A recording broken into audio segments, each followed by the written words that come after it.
안녕하십니까. 오늘 이 시간에는 개일간 남자분의 사주 감명을 해보도록 하겠습니다. 제가 이쪽으로 전문가는 아니기 때문에 본인 사주일 때만 참고하시기 바랍니다. 본인 사주라는 것은 여기 있는 개일간의 사주와 생년월일 시가 똑같은 사람에게 하는 말입니다.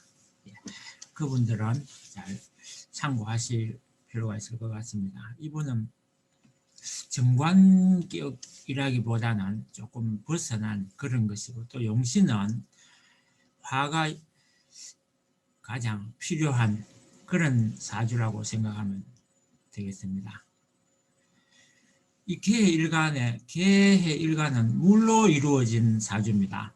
그러니까 개수가 내 중심이 되는 그런 입장이기 때문에 개수의 입장에서 여기 있는 개수 물 숫자를 잘 보시면서, 먼저 개수일간이라는 것은 토가 관성이고 남자의 입장에서는 절대적으로 필요한 것이 바로 이 관성입니다. 그런데 다행히 관성이 하나가 들어와 있습니다. 그래서 아주 정직하고 성실한 사람이라는 것을 알 수 있습니다. 술토가 바로 정관으로 들어 있습니다. 그 다음에 또 필요한 것이 재물일 것입니다. 돈이 있어야 일을 할 수 있는 것입니다. 그 재물이 바로 화의 기운입니다.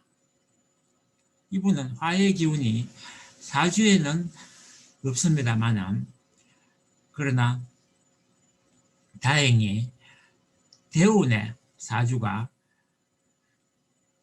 병화, 정화가 들어있고 또 사화, 오화가 들어있기 때문에 그것을 보완해 줄 수 있는 사주로 할 수 있겠습니다. 그때는 괜찮다는 것입니다. 그 다음에 보통 수의 입장에서는 금이 인성이 됩니다.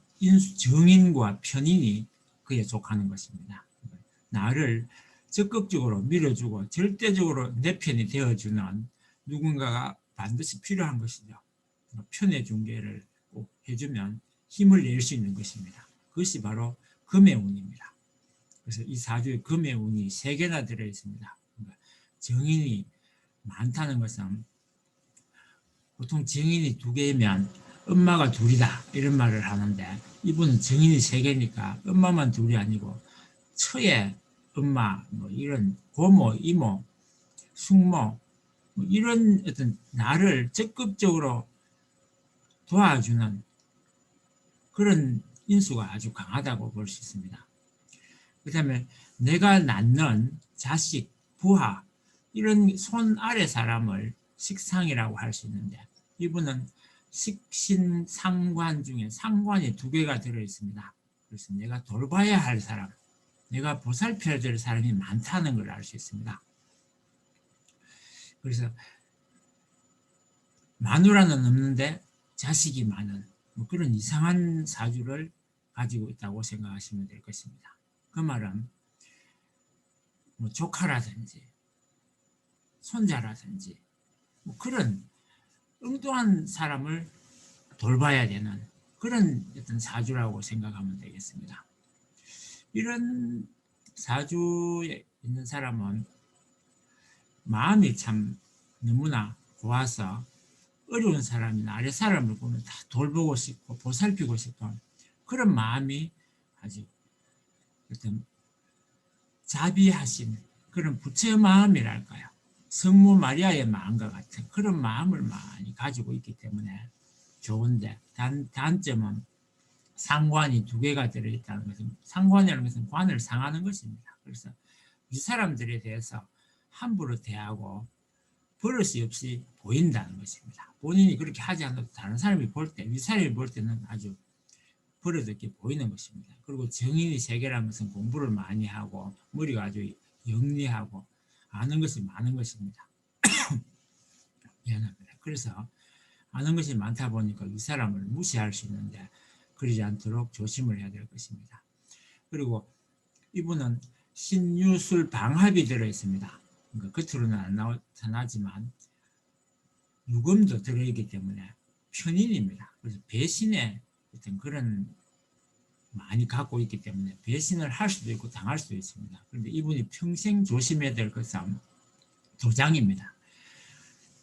자격증을 많이 갖고 있는 건 좋은데 그 자격증과 같이 조심해야 될 것은 내가 도장을 한번 잘 못 찍어서 평생을 고생을 하는 거예요. 남의 보인, 남의 보정 절대로 서면 안 됩니다.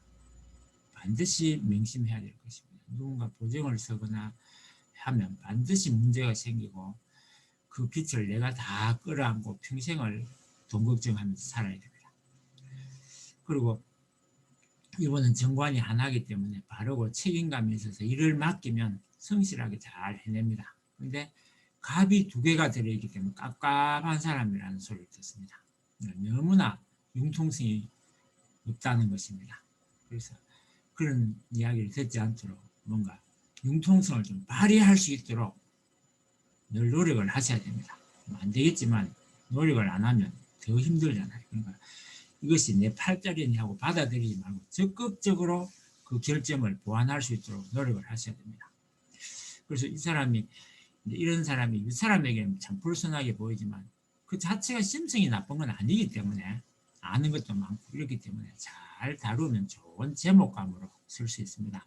그냥 이 사람에 대한 불만을 속으로 참는 사람이 더 위험한 것입니다. 겉으로 드러낼 때가 좋은 것입니다. 그래서 잘 받아서 감수하면 됩니다. 아프더라도 들으면 반드시 도움이 되는 이야기를 합니다. 이 사람은 절대 틀린 말을 하지 않습니다. 그래서 반드시 위의 사람의 입장에서는 이런 사람의 말을 귀담아 들을 필요가 있습니다. 왜냐하면 부모로부터 이 사람은 정인, 정관이 들어있다는 것은 아주 바른 교육을 받은 것입니다. 똑바른 교육을 받았기 때문에 바르기 때문에 잘못된 것을 보면 말을 하는 수밖에 없는 것입니다. 그런데 단점은 화가 부족하다 그랬습니다. 그래서 화가 부족하기 때문에 추진력이 부족하고 열정이 부족한 것입니다. 그래서 과감이야. 밀어붙일 필요가 있는데 너무 일도 하기 전에 맡기 전에 자꾸만 재는 것이 문제인 것입니다. 일단 일이라는 것은 맡으면 반드시 해낼 수 있는 책임감이 강하기 때문에 일단 저질러 놓고 봐야 된다고 생각하시고 해야 됩니다. 그리고 이분은 이제 40대 전에는 30대까지는 그런 도전정신이 대운에 들어있어서 아무 염려가 없지만 40대가 넘어가면서 자꾸만 주저주저 하기 때문에 문제가 생기는 것입니다. 그리고 화가 기운이 부족할 때는 사람을 대할 때 머리로 대한다는 것입니다. 그리고 머리로 이성으로 대하지 말고 감성으로 가슴으로 대하라는 것입니다. 감성 지수를 높이도록 노력을 많이 하시고 그리고 특히 배우자에게 너무 차갑게 대하지 말고 논리적으로 대하지 말고 그냥 따뜻하게 대하셔야 됩니다. 그리고 용서하고 모른 척하고 실제로 너무 아는 척 나서면 적을 많이 만드는 것입니다. 뒷걸모와 태산이라고 이분은 작은 지출을 막는 것이 곧 재산을 모으는 비결입니다. 돈을 모릅니다. 돈을 모르기 때문에 자꾸만 돈이 새 나가는 것입니다. 그래서 제가 새는 것을 막으라 하는 것입니다. 그리고 꼭 다른 사람이 볼 때 인식하자는 이야기를 들을 만큼 근검 전략하셔야 됩니다. 돈을 내가 은행에 쌓인 만큼 돈이 들어오는 것입니다. 내가 지갑이 비면 절대로 지갑을 채워줄 수 없습니다. 누군가 그런 사주가 아니기 때문에 내 지갑에 돈이 있는 만큼 돈이 계속 들어옵니다. 지갑에 돈이 없으면 돈이 없어지는 것입니다. 신앙을 가지기는 좀 힘든 사주입니다. 상관이 두 개나 들었기 때문에 그러나 반드시 신앙을 가지셔야 됩니다. 이분은 신앙이 아니면 흔들림이 많기 때문에 마음을 잡으셔야 되고 반드시 큰 종교, 불교, 유교, 기독교 이런 큰 종교를 늘 가까이 하시고 그런 사람을 존경하고 예를 들어서 신부라든지 스님이라든지 목사님 이런 사람들을 가까이 늘 모시면서 그 말씀을 경청을 하고 따르도록 하십시오. 이 사람을 모시는 법을 배워야 됩니다. 그리고 내공을 많이 쌓아야 됩니다. 내적으로 내공을 산다는 것은 지식을 쌓는 것이 아니고 참을성을 기르는 것입니다. 잘못된 것을 보면서 그것을 자꾸만 나서서 고치려고 하는 것이 아니고 참아야 되는 것입니다. 무심코 물끄러미 먼 데서 그냥 쳐다만 보는 버릇을 좀 길러야 됩니다. 존경심을 가지고 스승을 대해야 됩니다. 가르치기 위해서 공부를 한다 그러죠. 가르침으로써 학문을 완성할 수 있는 분입니다. 그래서 배우려고 하는 마음이 너무나 간절하고 또 가르치는 것을 좋아하기 때문에 이분은 학문을 이룰 것입니다. 그리고 정관이 들으면 직업을 가지게 되는데 그 직업을 절대로 옮기거나 그만두는 일이 없도록 끝까지 물고 늘어진다는 거예요. 한번 잡은 기회의 직업은 끝까지 놓치지 않아야 굶어 죽지 않고 평생을 살 수 있습니다. 갔다 가면 그만두거나 옮겨버리면 굶어 죽을 수도 있는 사주라는 것을 명심하시기 바랍니다. 그 다음에 이제 이분의 사주의 단점이랄 거는 한 가지만 더 말씀을 드리고 마치겠습니다. 부하나 아래 사람이 무슨 잘못을 저지르면 못 본 척하고 용서하십시오. 결코 덜추지 마십시오. 덜추면 나가버립니다. 그러면 내가 고생을 하는 것입니다. 스스로 자백할 때까지 참고 기다리십시오. 틀린 것을 봐도 고치려고 하지 말고 내버려 두십시오. 따뜻한 마음으로 대하면 스스로 고치는 것이 그것이 궁극적으로 해결 방법입니다.